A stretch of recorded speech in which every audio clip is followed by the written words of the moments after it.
Hi there, this is Kenneth at Common Hawthorne. Welcome to my channel. This is just a quick video to share the results of my experiment with the Touchstone Tarot. And this is not the original one. This is the one that has just been released by US Games. Nice little book.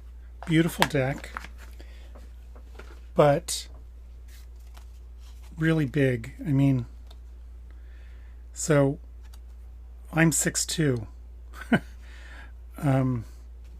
It's pretty difficult to handle. Like if I have the stack of them, I like to be able to, do this. And to do that effectively, you really have to be able to grasp the whole deck and push. And I can't quite do that.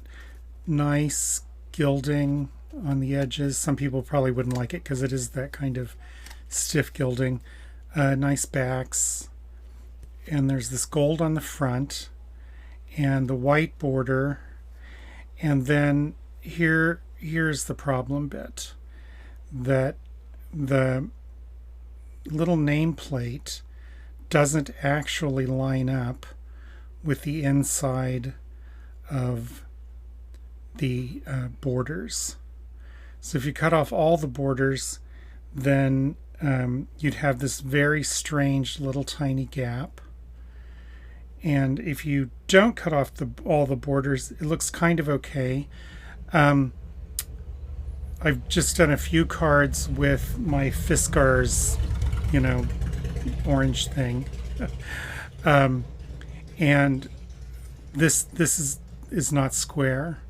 The images are not consistently square to the edges of the card. So here is my try with the Fiskars and the smallest corner rounder on a Kadumaro. And that looks okay. But do you see that? That's what happens if, let me see if I can focus but there. That's what happens if a lot, and you have to do a second round with the Kadumaro. And the bigger problem is that let's see if I can get the light to shine on it. See that little white line that appeared? There's a definite ridge where the Fiskars cutter like raises a little edge. You can see here where well, it's not quite in focus, but I think you can get where I've used the corner rounder and it squeezes.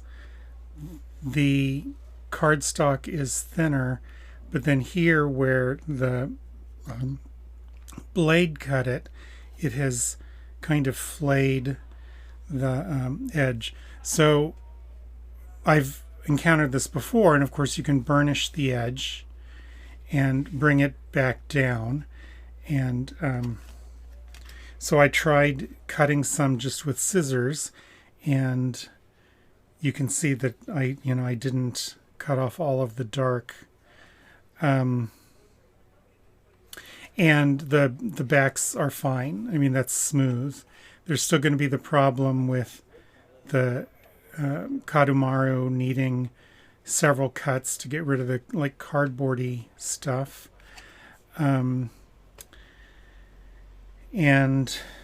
it is an open question whether cutting to the inside of the border would be useful. I bought another deck. I mean, it's a $30 deck, and I can afford that right now. And so I did it so that I could experiment. And so I might keep going, and even some people have suggested that they think that it's readable even without the nameplate at all. And if that were the case, well, then I might take it all the way down to the art, because I also don't like like this, the juxtaposition of this very elegant, sharp corners to the art and to the gold border, and then rounding them, even with the smaller rounder. I mean, if it was a medium, it would be even worse because it would just be cutting so close there to the corner. It's a little bit worse on the ones that I did with the slicer thing, but there you have it. I for me, not necessarily a good candidate for trimming, mostly because I don't really want to do the whole thing with scissors. I might, and this, this little ridge on the back. There you can see it right over here. I really don't want to deal with burnishing all of the cards. So anyway, there you have it. Once again, my name is Kenneth. This is Common Hawthorne. Thanks for visiting, and see you next time.